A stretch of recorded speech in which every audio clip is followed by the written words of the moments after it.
नमस्कार मित्रांनो, स्पर्धानिधी या ऑनलाईन एज्युकेशन प्लॅटफॉर्मवर मी वैभव गुंजाळ आपलं मनपूर्वक स्वागत करतो. मित्रांनो, आज आपण महत्त्वाच्या 3 मुद्द्यांबद्दल चर्चा करणार आहे. त्याच्यातला पहिला म्हणजे आत्ताच UNEPने जाहीर केलेला जगातील सर्वात जास्त ध्वनी प्रदूषित शहरांचा जो अहवाल आहे तो अहवाल. त्याच्यानंतर 2 नंबरला आपण वर्ल्ड बँकेने जो आत्ताच विस्थापन व विकास टिप्पणी नामक जो अहवाल जाहीर केला आहे तो बघणार आहे. आणि तिसऱ्या नंबरला आत्ताच WHO म्हणजे वर्ल्ड हेल्थ ऑर्गनायझेशनची वर्ल्ड हेल्थ असेंब्ली म्हणजे 75वी जागतिक आरोग्य सभा जी झाली, तर या 3 महत्त्वाच्या मुद्द्यांबद्दल आज आपण चर्चा करणार आहे. मित्रांनो, लेक्चर सुरू करण्याआधी काही महत्त्वाच्या गोष्टी सांगतो, त्या व्यवस्थित ऐका. पहिली म्हणजे अशी, पहिला मुद्दा, मुलांमध्ये काही संभ्रम निर्माण झाला की सर संभाव्य जे प्रश्न आहे सर तुम्ही इथे घेणार होते तर इथले कमी करू नका. तर आपण तसंच करतोय. फक्त एवढ्या लेक्चरला तुम्हाला संभाव्य प्रश्न नसतील, पण आपण आता इथून पुढं कंटिन्यू मागच्या लेक्चरसारखे संभाव्य प्रश्न इथेही घेण्यात येतील.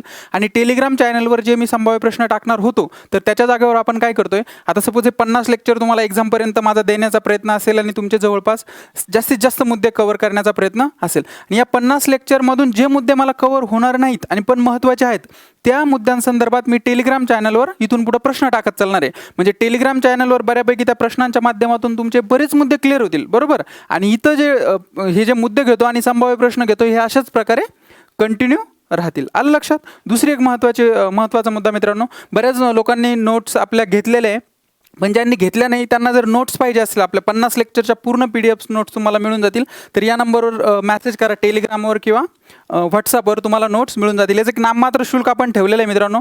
फक्त तुम्हाला 2 रुपयाला एक, म्हणजे 50 नोट्स फक्त 100 रुपयाला मिळून जातील. या नंबरवर संपर्क साधा जर पाहिजे असेल तर. माझं एक वैयक्तिक मत आहे की इतक्या व्हॅल्युएबल कंटेंटसाठी, इतक्या महत्त्वाच्या कंटेंटसाठी 100 रुपये ही काहीच मोठी अमाऊंट नाही आहे. आणि ही अमाऊंट फक्त आपण याच्यासाठी ठेवली आहे की ह्या नोट्सचा मार्केटमध्ये खूप गैरवापर होतोय. आता तुम्हाला या नोट्स अशा प्रकारे दिले जातील की तुमची पूर्ण माहिती किंवा तुमचं नाव वगैरे ज्यावेळेस आमच्यापर्यंत येईल त्यावेळेस त्या नोट्स तुम्हाला प्रोव्हाइड केल्या जातील. आलं लक्षात. याच्या माध्यमातून त्याचा गैरवापर थांबेल. चला तर मित्रांनो, आज लेक्चरला सुरुवात करूयात. बघा मित्रांनो, आजचा पहिला मुद्दा आहे आपला जगातील सर्वाधिक ध्वनी प्रदूषित शहरांचा अहवाल. जगातील सर्वाधिक जे ध्वनी प्रदूषित शहर आहे तर या ध्वनी प्रदूषित शहरांच्या अहवालाबद्दल आपण बघणार आहे. तर बघा मित्रांनो, हा अहवाल कधी जाहीर झाला तर मार्च 2022 मध्ये जगातील सर्वाधिक ध्वनी प्रदूषित शहरांचा अहवाल जाहीर केला. आणि कोणाकडून जाहीर झाला तर UNEP. मी तुम्हाला सांगितलं संयुक्त राष्ट्र असे वेगवेगळ्या संस्थांच्या संघटनांच्या माध्यमातून कार्य करते. त्याच्यातलाच एक युनायटेड नेशन एन्व्हायरमेंट प्रोग्राम म्हणजे UNEP. तर या संस्थेने जो आहे तर ध्वनी प्रदूषित शहरांचा जो अहवाल आहे तर तो जाहीर केलेला आहे. तर बघा मित्रांनो, ही UNEP जी आहे तर हिची स्थापना झालेली 5 जून 1972ला. 5 जून 1972ला. आणि हिचं मुख्यालय आहे नैरोबी, केनिया येथे. Nairobi, Kenya. कशाचं? UNEP. आणि UNEPने काय केलं आता जगातील सार्वजनिक ध्वनी प्रदूषित शहरांचा अहवाल जाहीर केला 2022चा UNEP. आलं लक्षात. ओके. त्याच्यानंतर बघा मित्रांनो, या अहवालाचे नाव काय तर ह्या नाव पण व्यवस्थित लक्षात ठेवा. वार्षिक फ्रंटियर रिपोर्ट 2022. वार्षिक फ्रंटियर रिपोर्ट 2022 बद्दल खालील विधाने लक्षात घ्या. तर तुम्हाला लगेच क्लिक झालं पाहिजे. वार्षिक फ्रंटियर रिपोर्ट अहवाल कशा संदर्भात आहे? जगातील सार्वजनिक जे ध्वनी प्रदूषित शहर आहे तर या ध्वनी प्रदूषित शहरांसंबंधात आहे. आणि हा अहवाल UNEP या संस्थेनं जाहीर केलेला आहे. हे तुम्हाला लगेच क्लिक झालं पाहिजे. त्याच्यानंतर बघा मित्रांनो, या अहवालात म्हणजे टोटल जे शहर आहे तर 61 शहरांना स्थान देण्यात आलेलं. किती? 61 शहरांना. आणि या 61 शहरांपैकी 5 शहर भारतातले. किती? 61 शहरांपैकी 5 शहर भारतातले. आणि टोटल या वार्षिक फ्रंटियर रिपोर्ट मध्ये किती शहरांना स्थान देण्यात आलेलं आहे? UNEPने दिलं 61 शहरांना. त्याच्यातले 5 शहर काय भारतातले आहेत. आलं लक्षात. बघा मित्रांनो, दुसरा एक महत्त्वाचा मुद्दा, WHO म्हणजे वर्ल्ड हेल्थ ऑर्गनायझेशन. काय? WHO म्हणजे काय? वर्ल्ड हेल्थ ऑर्गनायझेशनच्या मार्गदर्शक तत्वानुसार 70 डेसिबलपेक्षा जास्त वारंवारता असलेले आवाज आरोग्यासाठी हानिकारक मानले जातात. पहिली एक गोष्ट इथं लक्षात घ्या मित्रांनो, वर्ल्ड हेल्थ ऑर्गनायझेशन ही जी संस्था आहे तर हिची स्थापना बघा 7 एप्रिल 1948ला झालेली. कधी?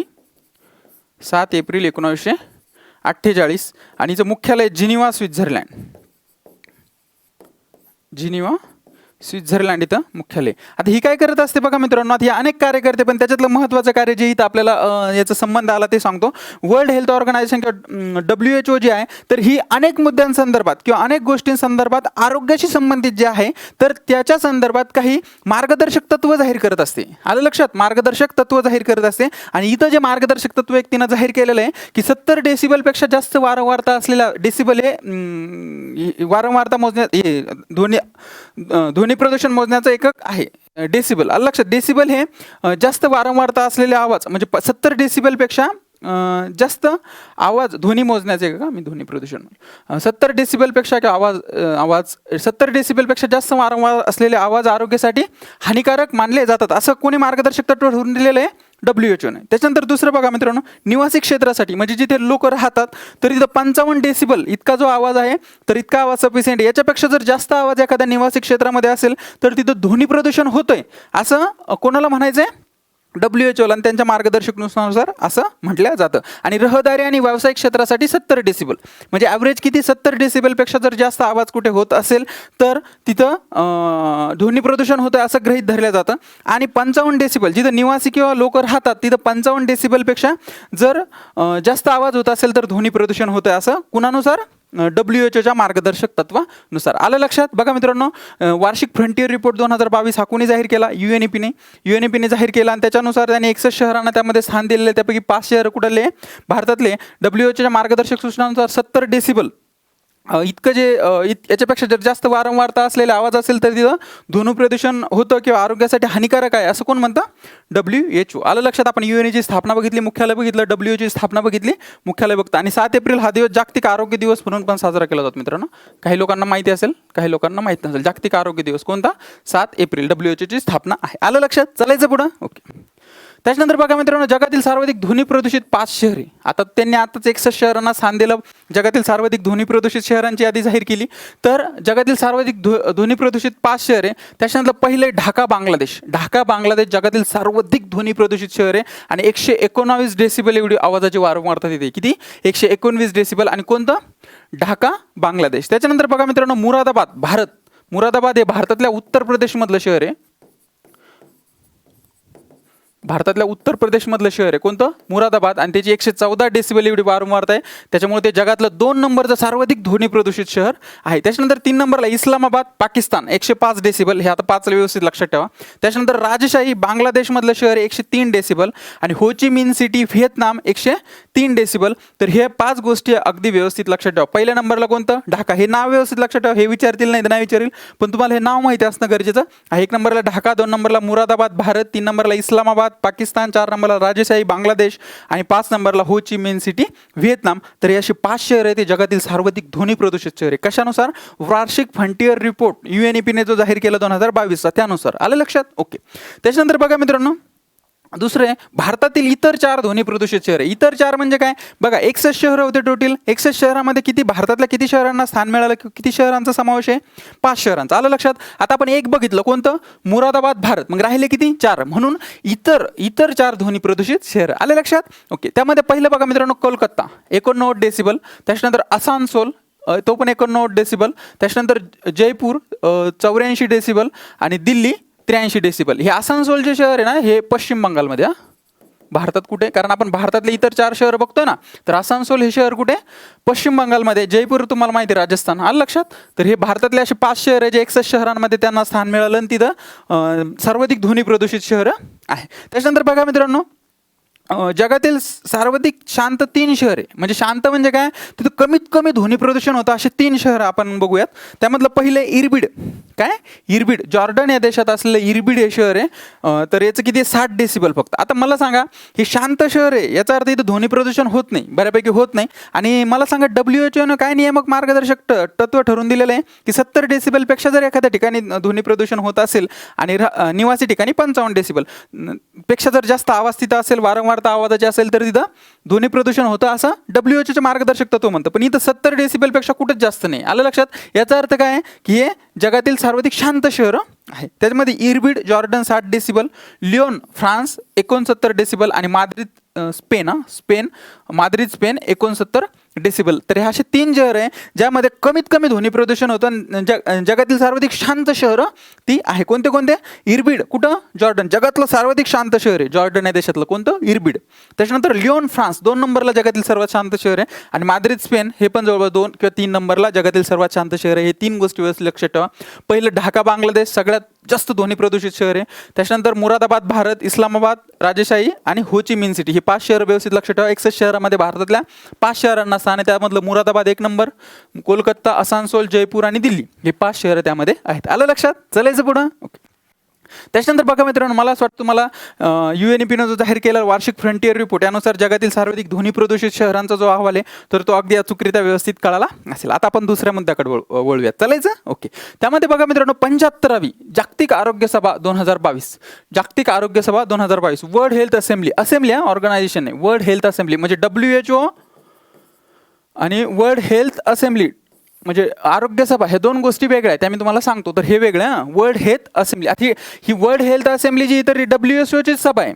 आलं लक्षात? WHOचीच सभा आहे. पण ती कशी बघा मित्रांनो, 75वी म्हणजे अमृत महोत्सवी सभा आहे. आलं लक्षात? आता मी तुम्हाला माझ्या लेक्चरमध्ये याच्या अगोदर लेक्चर झाले असतील त्याच्यामुळे बऱ्याच गोष्टी अशा सांगितल्या ज्या अमृत महोत्सवी घडलेल्या आहेत. अमृत महोत्सवी ज्यांना 75 वर्ष पूर्ण झाले, ज्या करंट रिलेटेड आहे, अशा बऱ्याच गोष्टी मी सांगितल्या. याचं कारण सांगण्याचं एकच की बघा मित्रांनो, 2022मध्ये भारताला स्वातंत्र्य मिळून 75 वर्ष पूर्ण झाले, म्हणजे भारताने अमृत महोत्सव साजरा केला आणि त्याच्या रिलेटेड बऱ्याच गोष्टी तर त्या आपल्याला माहिती असणं गरजेचं आहे. त्या अनुषंगानं मी ते इथं समावेश केलेला आहे. आणि ही पण जी 75वी म्हणजे काय, अमृत महोत्सवी सभा आहे. कशाची?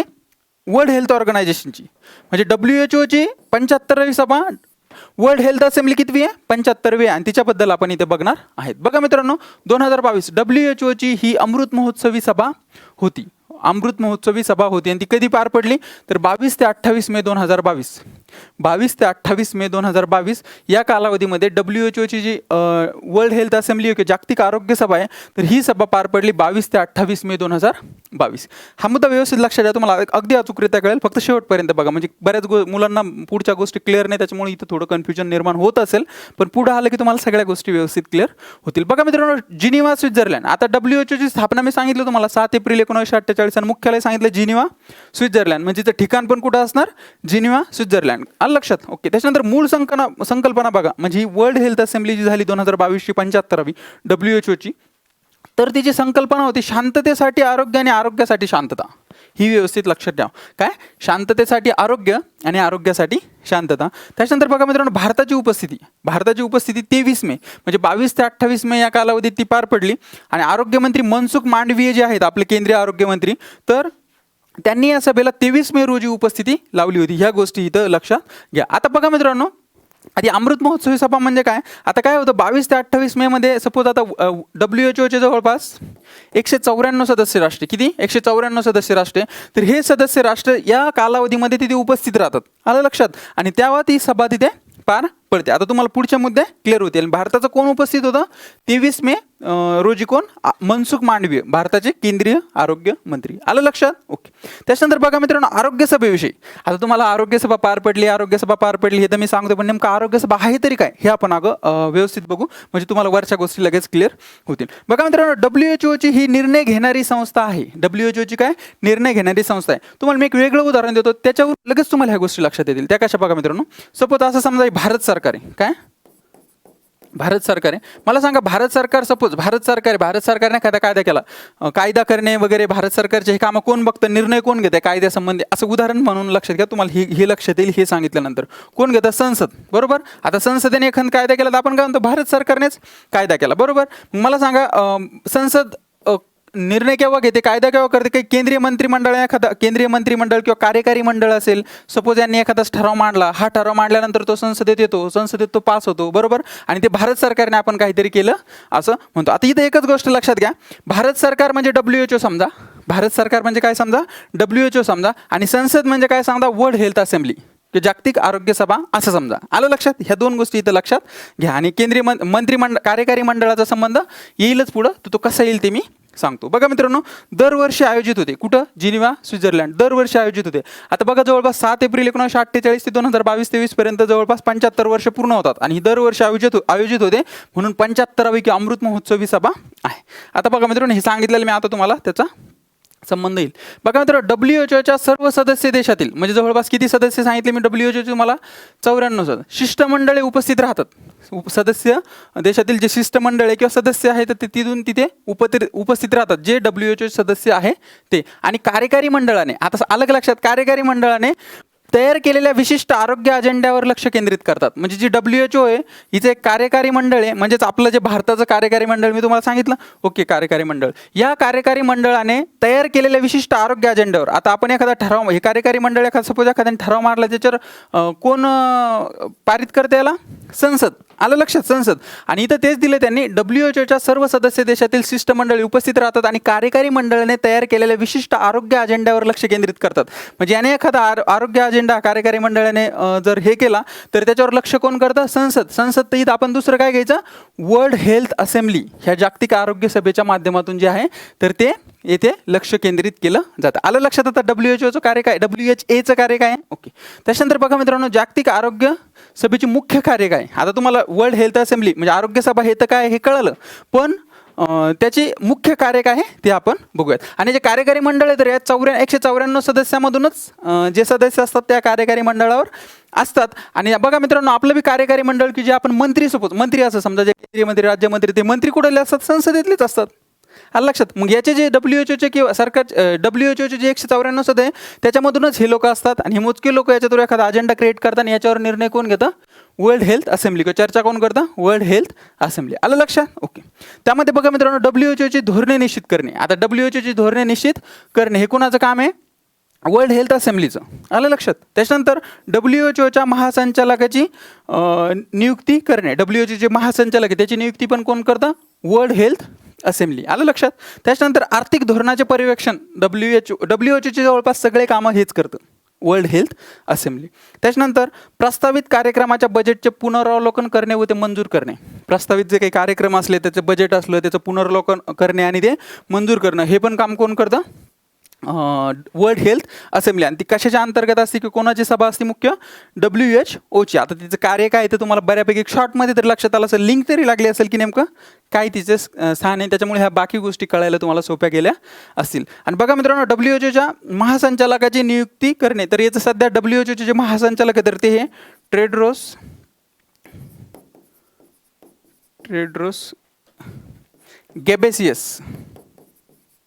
टेड्रोस अदानॉम गेब्रेसियस हे जे तर सध्या WHOचे महासंचालक आहे. ही गोष्ट इथे लक्षात ठेवा. आलं लक्षात? वर्ल्ड हेल्थ असेंब्लीचे कार्य काय? चालायचं पुढं. ओके. त्याच्यानंतर बघा मित्रांनो, मला असं वाटतं मला दोन्ही पण मुद्दे अगदी व्यवस्थितरित्या लक्षात आले असतील. आपण जागतिक बँकेचा विस्थापन आणि विकास टिप्पणी अहवाल आता बघूयात. आता काय तुम्हाला अहवालावरून ज्यावेळेस तुम्ही वरची लाईन हे बघितली हेडलाईन, त्यावेळेस तुम्हाला काहीच गोष्टी लक्षात आल्या नसतील, पण ते खूप सोपं आहे आणि तुम्ही ते ऐकलेलं पण असेल आतापर्यंत. पण आयोग कधी कधी शब्द फिरवत असं, आयोगाने विचारलं जागतिक बँकेच्या विस्थापन व विकास टिप्पणी अहवालानुसार काय, तर आपल्याला ते क्लिक व्हायला पाहिजे नेमकं तो अहवाल कशाशी संबंधित आहे, तर ते आता तुमच्या लक्षात येईल. बघा मित्रांनो, कधी जाहीर झाला तर 11 मे 2022. कधी जाहीर झाला? 11 मे 2022. कोणता? जागतिक बँकेचा म्हणजे वर्ल्ड बँक जी आहे तर विस्थापन आणि विकास टिप्पणी अहवाल कधी जाहीर झाला? 11 मे 2022. आता कशा संबंधित आहे? आता तो कशा पण संबंधित आहे आपल्याला तो कळायला पाहिजे. तर तो कशा संबंधित आहे? परदेशी वित्त प्रेषणाच्या प्राप्ती संबंधित, रेमिटन्सेस, परदेशी वित्त प्रेषणाच्या प्राप्ती संबंधित. आता साध्या सोप्या सरळ भाषेत सांगतो म्हणजे तुमच्या लगेच लक्षात येईल. बघा मित्रांनो, आता तुम्ही सपोज वैयक्तिक तुम्ही तुमचे सपोज 50-100 मित्र तर फॉरेनला असतीलच, बरोबर. आता ते 50-100 मित्र जे महिन्याला किंवा एक वर्षाला तुमच्यासाठी काहीतरी पैसे पाठवतात, त्यांच्या फॅमिलीसाठी काहीतरी पैसे पाठवतात, ते पैसे म्हणजे रेमिटन्सेस. आलं लक्षात? मग ते पैसे असे कोणता देश आहे की त्यांचे जास्तीत जास्त लोक बाहेर आहे किंवा बाहेर असलेले लोक जास्तीत जास्त पैसे पाठवतात? आलं लक्षात? दुसऱ्या देशात कमवतात आणि इकडे पाठवतात. असे जास्तीत जास्त लोक कोणत्या देशातले किंवा कोणत्या देशाला जास्तीत जास्त तशा प्रकारचे पैसे प्राप्त होतात त्यालाच म्हणतात परदेशी वित्त प्राप्ती, वित्त प्रेषणाची प्राप्ती किंवा रेमिटन्सेस. आलं लक्षात? मग त्याच्यानुसार सगळ्यात जास्त 1 नंबरला देश कोणता, 2 नंबरला कोणता, 3 नंबरला कोणता, एवढं आपल्याला बघायचं. एवढं सोपा हा आहे. त्याच्यानंतर बघा मग यानुसार अनिवासी भारतीय नागरिकाकडून म्हणजे नॉन रेसिडेंट इंडियन्स आहे, म्हणजे भारताचे नागरिक तर आहेत पण भारतात राहत नाही. आलं लक्षात? भारताचे नागरिक तर आहेच पण भारताच्या बाहेर राहतात. तर यांच्याकडून प्राप्त होणाऱ्या पैशानुसार म्हणजे ते तिथं कमवून काहीतरी आपल्या कुटुंबासाठी इकडे कशासाठी पैसे देतात, तर त्या पैशानुसार भारत जगात पहिल्या क्रमांकावर आहे. आणि हा अहवाल जो आहे तो त्याच्या संबंधितच बोलतो. आणि भारत हा देश आहे तर तशा प्रकारच्या पैशाच्या प्राप्तीनुसार जे रेमिटन्सेस आहे तर याच्या प्राप्तीनुसार सगळ्यात जास्त पैसा भारताला मिळतो. म्हणजे असं कोणताच देश नाही की भारताच्यापेक्षा जास्त पैसा मिळतो. भारताचे जे बाहेरच्या देशात गेलेले जे नागरिक आहे तर ते नागरिक सगळ्यात जास्त पैसा आपल्याला भारतात पाठवतात इतर देशांच्या तुलनेत. त्याच्यामुळे भारत या जगात पहिल्या क्रमांकावर आहे या अहवालानुसार. नुसार. आलं लक्षात? ओके. त्याच्यानंतर बघा मित्रांनो 2021 मध्ये किती पाठवले होते तर 89 अब्ज डॉलर. किती? 89 अब्ज डॉलर. आता 2022ला जरी जाहीर झाला तर तो 2021च्या आकडेवारीवर आधारित हा अहवाल आहे. मग 2021 मध्ये 89 अब्ज डॉलर एवढं जे रेमिटन्सेस किंवा परदेशातून पैसे भारतीय नागरिकांनी भारतात पाठवले. किती? 89 अब्ज डॉलर. आलं लक्षात? त्याच्यानंतर 2020ला 83 अब्ज डॉलर एवढे जे तर जी संपत्ती किंवा पैसे तर एवढे भारतात पाठवलेले. कोणी? भारताच्याच नागरिकांनी पण कुठून? परदेशात कमावून भारतात पाठवले. आलं लक्षात? 2021ला 89 अब्ज, 2020ला 83 अब्ज डॉलर. आलं लक्षात? त्याच्यानंतर बघा मित्रांनो 2021 मध्ये 2020च्या अपेक्षा 8% वाढ झाली. म्हणजे याच्यात जवळपास किती टक्के वाढ झाली? 8% एवढी वाढ झाली. आणि 2008 पासून भारत प्रथम क्रमांकावर आहे. म्हणजे 2008 पासून भारतातले नागरिक सगळ्यात जास्त पैसे आपल्याला पाठवतात इतर देशांच्या तुलनेत. म्हणून 2008 पासून भारत या अहवालामध्ये प्रथम क्रमांकावर आहे. आलं लक्षात? चलायचं पुढं. ओके. त्याच्यानंतर बघा मित्रांनो जागतिक बँक. आता हे मी तुम्हाला आत्ता सांगितलं की जागतिक बँकेचा अहवाल आहे म्हणजे जागतिक बँक प्रकाशित करते. तर जागतिक बँक वर्षातून 2दा हा अहवाल जाहीर करते. हे गोष्ट व्यवस्थित लक्षात. मे आणि नोव्हेंबर. आणि हा कधी जाहीर केला? आत्ताच मे मध्ये. आता परत कधी जाहीर होईल? नोव्हेंबरमध्ये परत जाहीर करेल. कोण? वर्ल्ड बँक किंवा जागतिक बँक. आणि हा अहवाल वर्षातून 2दा जाहीर करते. कोण? World bank. त्याच्यानंतर बघा मित्रांनो पहिले 5 देश मी आत्ताच सांगितलं मला. भारत 89 अब्ज डॉलर. आलं लक्षात? त्याच्यानंतर चीन 2 नंबरला आहे मेक्सिको, 1 नंबरला आहे भारत, 2 नंबरला आहे मेक्सिको 54 अब्ज डॉलर. त्याच्यानंतर चीन आहे 53 अब्ज डॉलर आणि 4 नंबरला आहे फिलिपिन्स आणि 5 नंबरला आहे इजिप्त. हे 5 गोष्टी व्यवस्थित लक्षात ठेवा. आणि हे लक्षात ठेवायचं भारताचंच व्यवस्थित लक्षात ठेवा. 89 अब्ज डॉलर आणि बाकीचे क्रमांक अगदी व्यवस्थित लक्षात ठेवा. भारत, मेक्सिको, चीन, फिलिपिन्स आणि इजिप्त असे 5 देश आहे. ही 5 देश या अहवालानुसार प्रथम क्रमांकावर आहे. म्हणजे या 5 देशातले जे नागरिक दुसऱ्या देशामध्ये आहे ते जास्तीत जास्त पैसे या देशामध्ये यांना पाठवतात. त्यांच्या नातेवाईक असतील किंवा बाकी गोष्टी असतील तर तिथं पाठवतात. त्याच्यानुसार हा अहवाल आहे. त्याच्यानंतर बघा मित्रांनो आता जागतिक बँकेविषयी थोडं बघू. स्थापना डिसेंबर 1945 कधी झाली? आता याच्यामध्ये तुम्हाला WHO मी सांगितलं, UNEPचं पण स्थापना सांगितलं, मुख्यालय सांगितलं. आलं लक्षात? आता आपण जागतिक बँकेचं पण बघू. डिसेंबर 1945 मध्ये जे आहे तर हिची स्थापना झालेली. हिचं मुख्यालय वॉशिंग्टन DC अमेरिकेमध्ये. DC याचा अर्थ होतो डिस्ट्रिक्ट ऑफ कोलंबिया. हे लक्षात ठेवा. बऱ्याच ठिकाणी तुम्ही पण बऱ्याच वेळेस वाचलं असेल वॉशिंग्टन DC. तर DC म्हणजे डिस्ट्रिक्ट ऑफ कोलंबिया. एवढं लक्षात ठेवा फक्त. आणि कुठे ते? USA. त्याच्यानंतर याचे अध्यक्ष सध्या डेव्हिड रॉबर्ट मालपास. कशाचे अध्यक्ष आहे सध्या?